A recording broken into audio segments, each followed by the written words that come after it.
Hey, welcome to the Shinah Show. This episode, I'm gonna get kind of vulnerable with you all.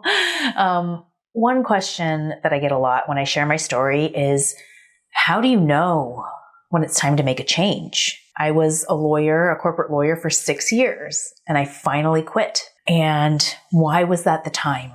How do you know when it's the right decision? I want to share a story about how I was a total asshole to perfect strangers and what that anger told me about myself and how it gave me a clue that I had to change things in my life. So let me kind of set up the background here. This happened in 2012, so the year before I quit law. It was an incredibly busy time in my job. I was a corporate securities lawyer at a large law firm.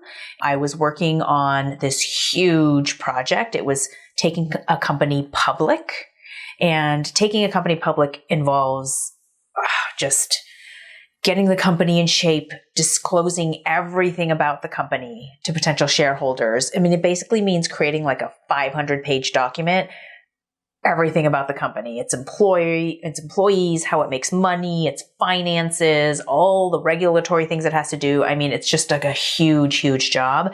And I had been working on this for many, many months. I was probably leaving the office after midnight on most days and then coming back in at like 8 or 9, definitely not getting enough sleep, very burned out, feeling very resentful about how much work I was putting in. That was the setting. That's where I was. And this story happens on like a random Friday night. Somehow I was able to get out of the office early and meet a friend in downtown LA for some drinks at a bar. We were going to, chat a little bit at the bar and then go check out this outdoor concert. Great, right? My friend ended up bringing a couple coworker, friends of hers. And we are at the bar drinking beers, sitting around a table, having some conversation. I remember feeling just short-tempered, frustrated, on a short leash. And we got into kind of a heated conversation. I forget even what it was about, but I ended up it kind of grew and grew, and we were kind of arguing and debating with each other. And I finally just lost my temper and said, well, how would you know? To these two coworkers that my friends brought. And I said it in a really rude tone of voice, and everyone just kind of stopped and looked at each other. I was like, okay, what's wrong with this chick?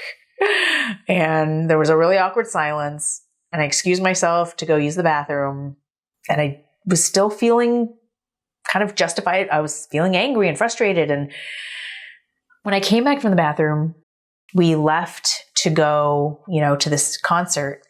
And my friend was really upset at me for treating her friend so badly.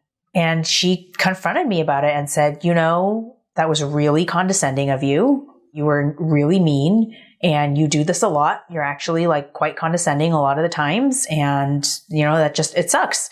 And she was really upset. And I really distinctly remember this moment because we were on an escalator in downtown LA going down into a courtyard to watch this outdoor concert. And I remember feeling defensive, but also, sad, but attacked. And also, oh my God, she's right. That was not my best self back there in the bar. I shouldn't have yelled and been rude and presumed to know what people had gone through in their life, right? When I didn't know them. So I had to really think about it and swallow my pride and be honest with myself and apologize to her. And I did. It took me a little while, but I said, look, I'm so sorry. I have not been happy lately. And that's not to excuse it. It's just to kind of give a bit of background, and I will try harder. That sucked. I'm so sorry. And then I went and I apologized to her friends who I had yelled at unnecessarily and kind of told them the same thing. Like, look, I'm so sorry. That's like not how I usually am. I'm pretty stressed out with work and it just kind of came out and totally not your fault. I really apologize for that. And then we watched the concert. And spoiler alert, my friend, she's still a friend of mine, a really close friend. Actually, that experience of being really honest with each other and showing each other our feelings and emotions and me apologizing, it actually brought us closer together, a lot closer together. And we've shared a really amazing friendship since then. Her two friends, never saw them again, right?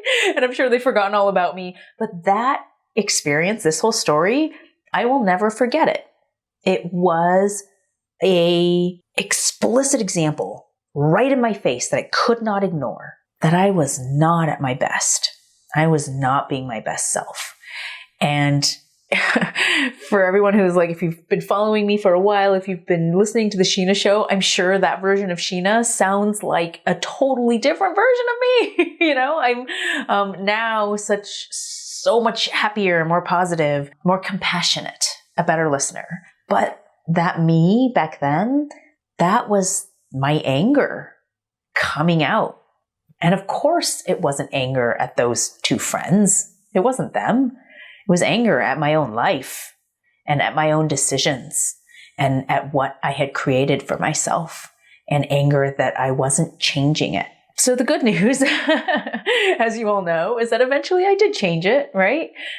That was one of the moments I remember where I really had to think about what my life had become and who I had become and whether I wanted to keep going down that path, whether I wanted this to be what my life was going to be for the rest of my life, or if I really wanted to make a change. And I think it really did lead to me starting to think about, okay, I got to make a change somehow, whether that's working less or finding another law job or quitting entirely. It did kind of start me thinking about that even more seriously. It all led to good things. It was necessary. I'm so grateful for that moment, even though it was so hard to go through at the time. And I felt so bad and I beat myself up about it for a long time and, told myself like, oh my God, I'm so terrible with people. How could I do that? Like, why can't I be better? Now with time, I can see, I was just suffering, right? That anger, that resentment, that hurt, it was really just in there wanting to come out. And I'm so glad I was able to do something about it. But the reason that I wanted to tell you this story is because sometimes it's moments like that, it's you being at your worst, that really is the clearest picture and the most irrefutable evidence that something needs to change.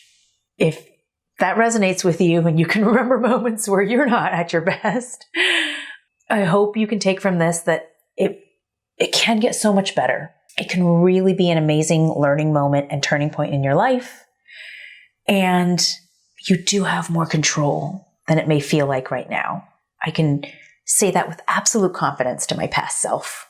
And not to ignore it or brush it aside or hope that it goes away, but to really honor yourself and think, what is that anger telling me? What is that bad behavior? What is my worst self? What is it telling me about where I am right now? And what can I do to honor myself a little bit more?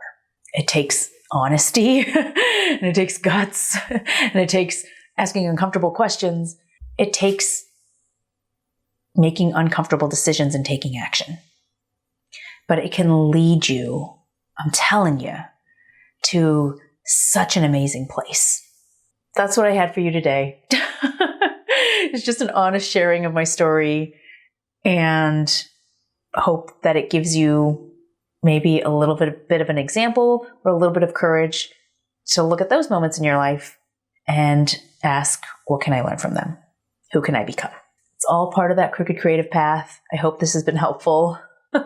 Thank you for listening while I shared, and I will see you next week. Hey, if you're interested in learning calligraphy and you want to do it for free, I have a calligraphy workshop that I created just for you.